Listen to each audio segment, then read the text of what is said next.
Ice blocking is an activity that involves getting a block of ice from wherever sells blocks of ice, usually done by putting a towel on top of it and then riding it down a hill like a sled. It's pretty fun. I've done it several times myself, but something I've always wanted was to improve the experience a little bit by way of making a device that holds the ice block for a few advantages. One, even with the towel, your butt pretty much always gets wet as the towel just gets soaked through. Two, you have very little control sitting on an ice block, which might be part of the fun. You're just kind of gonna go wherever the hill is forcing you to, but there's also things like if you hit a bump, you're more likely to fly off of the block, and there's nowhere to put your hands while you're doing it. You can use them to stabilize somewhat. And I'm not saying that it's bad with just the block and a towel, because I've done it and I like it, but I did want to do something that makes it a little bit more like traditional snow sledding and eliminates a couple of those problems. So today, that's what we're gonna be doing. I'm gonna be showing you how to build a sled that works with these ice blocks, which sometimes you can get these at gas stations or grocery stores, and then you take it to a grassy hill and ride down it. It's pretty fun, and that's what we're gonna be doing today. All of the hardware and parts that we're using, except for the block of ice itself, I just got at a big box hardware store. Lowe's, Home Depot type of thing should have all of these parts, and we're gonna get started building that using this block of ice. This block of ice, which is very, very clearly just ice cubes pressed together. So something I do think is nice about the design we're gonna be going with today is you can adapt it to the size of your ice block. This is a pretty standard size, at least where I live. I don't know if there's like a national standard for ice blocks or anything like that. These flatter, you can see it's shorter but wider blocks that actually work very well for ice blocking, but it is a different size and shape. And so if you've got ice blocks that are a little bit different, I would recommend building it to approximately the size of block that you have. Now, because I don't want my block of ice just sitting out and melting the whole time I'm using it, I've just got a sheet of paper here and I'm just going to mark off approximately the size of the block that I'm using. I'm gonna put my ice block back in a cooler or a freezer, and then I'm just gonna use the paper as my guide for all of my building. Okay, just quick double check. Hey, that's like the size of my ice block. Perfect. What I'm actually gonna be doing is I'm going to be building a version of a sled that uses two of these ice blocks at once. And I'm gonna have sort of one up front and one in the back. So you've got some front to back stabilization, and I'm gonna have the blocks lengthwise, like perpendicular to the direction of the board, so that you have more side to side stabilization. Normally, if you're riding just the block, you're gonna go lengthwise down, and like I said, it's not the most stable thing, so we're trying to improve on that stability just a little bit. As a frame that sort of holds the ice block in place, we're going to be using 2x2 boards, and this 2x3 board is the same width and a little bit shorter, so I'm just going to use this as a measuring stick. Now this is pretty simple. It's not very precise. I'm going to start by taking one of my pieces of wood. I'm going to give myself a little bit of border on the edge, because this is going to be the edge of my sled. I'm going to say that looks like a good amount. And then I'm going to draw a line there. I'm going to then line up my piece of paper. Where do I want that to go? I can just go around and mark off where it's going to go on all the sides.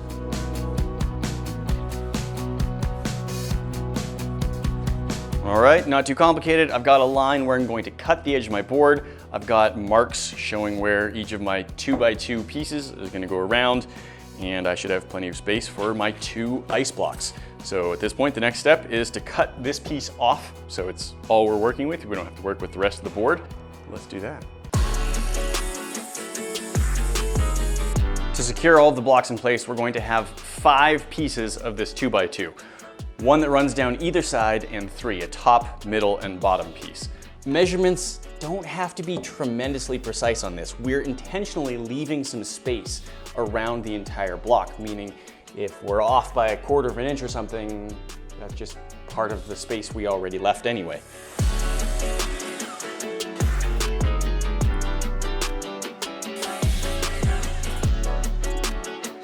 We're gonna start by attaching one of the long pieces on one of the sides and put everything else on after that one. Ideally, I would have clamps that could hold these on, but all of my clamps are too short to reach in, so I'm just pressing it down onto the table.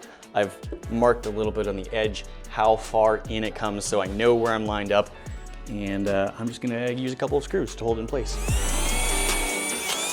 And I could probably just drive screws into the wood, but I am gonna use a countersink just a little bit so that the screws will end up flush with the board.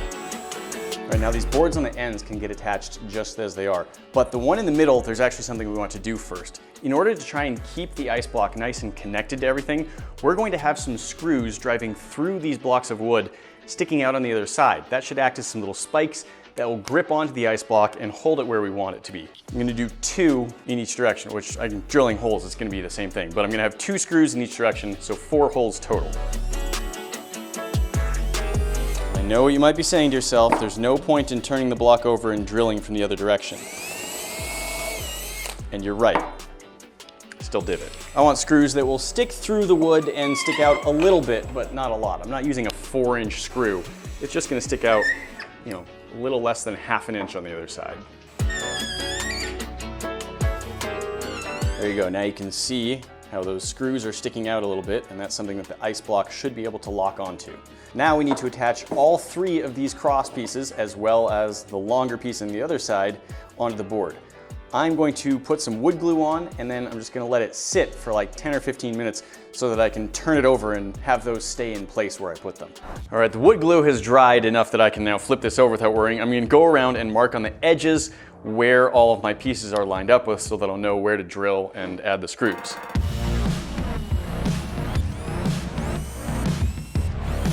Once again, going to countersink all of the holes so that the screws don't stick up. Nice and sturdy. All of the sidebars are nice and well attached. It's pretty strong. So now we're going to do a little bit more to add some grip onto the ice.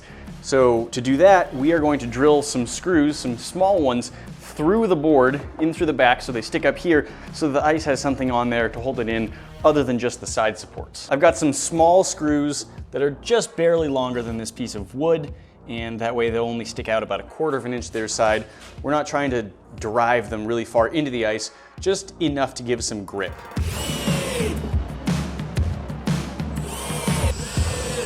We've got our spiky panels on both sides, but there is one more step that we're gonna do to make sure that those ice blocks can stay locked in. You can do it without any of this. You could probably do it with just the wood frame well enough, but the screws should help it stay in place, and I am gonna add one more thing that should make it so you can actually just lift the sled up and have the ice block stay attached, at least well enough that you could flip it over without the ice falling out.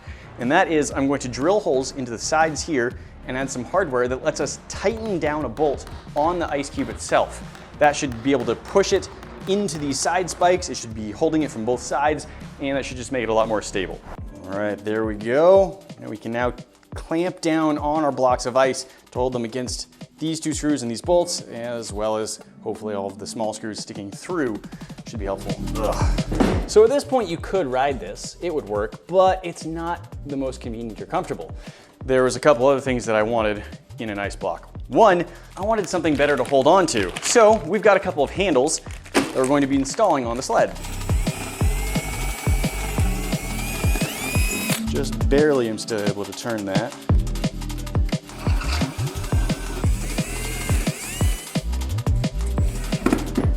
Okay, with our handles, we are one step more sturdy, but it could also still be improved, I think, in one small way.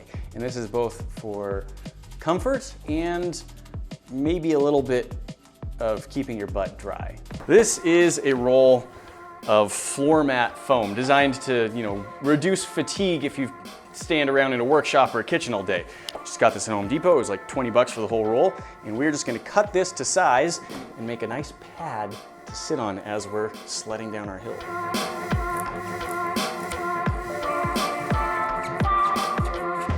Beautiful. I'm going to use some spray adhesive to attach this, at which point our sled will be complete, and it's time to go use it.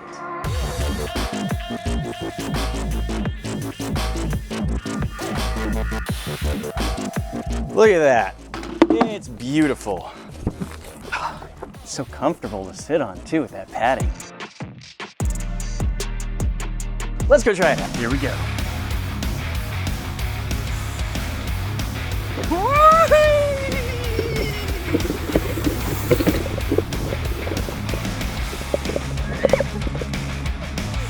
Almost died.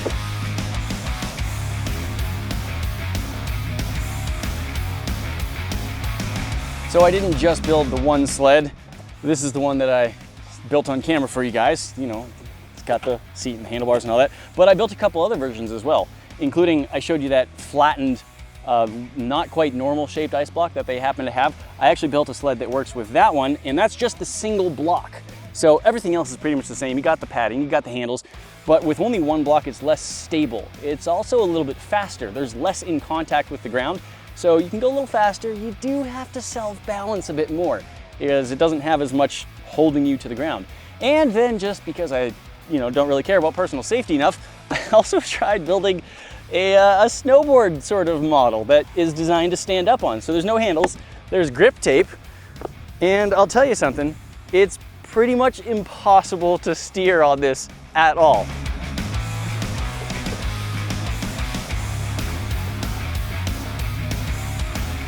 All right, here goes a spectacular failure on the snowboard sled. Whew, that's like a new record for me. If the ground is uneven and you're on the normal sled, then you just kind of tilt a little bit. If the ground is uneven on this, I fall off immediately. Hey, I didn't even fall. Woo! Single block. Here we go. Oh gosh, it's already taken off that one.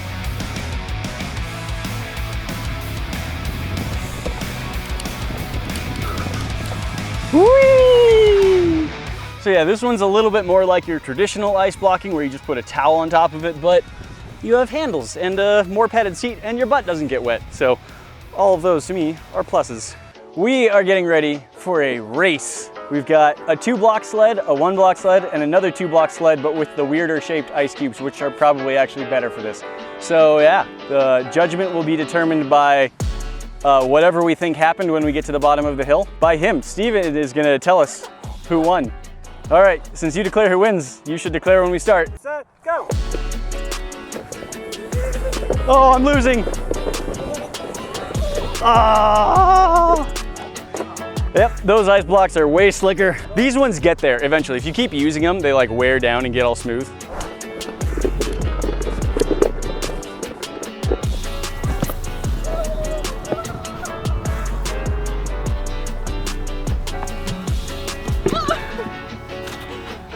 You hit the ditch right as you were spinning.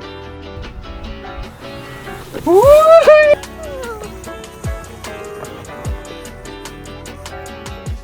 So there you go. This thing is pretty easy to build. It's a lot of fun, and I honestly really like the advantages that it comes with, the handles, the padded seat, and being able to use 2 ice blocks at once really does make it more stable. Now, if you want to just ride on an ice block with a towel on it, fantastic, have at it. I love doing that. It's actually really entertaining as well. But I like how this turned out. Pretty happy with the result. Thank you guys for watching, and I hope you get a chance to try building one of these because it really is really cool and a fun way to spend a nice sunny afternoon at the park. Thank you to all of my supporters, and a very special thank you shout out to everyone who supports me on Patreon. If you are interested in joining the Patreon supporters, the link for that is down in the description, and we'll see you next time.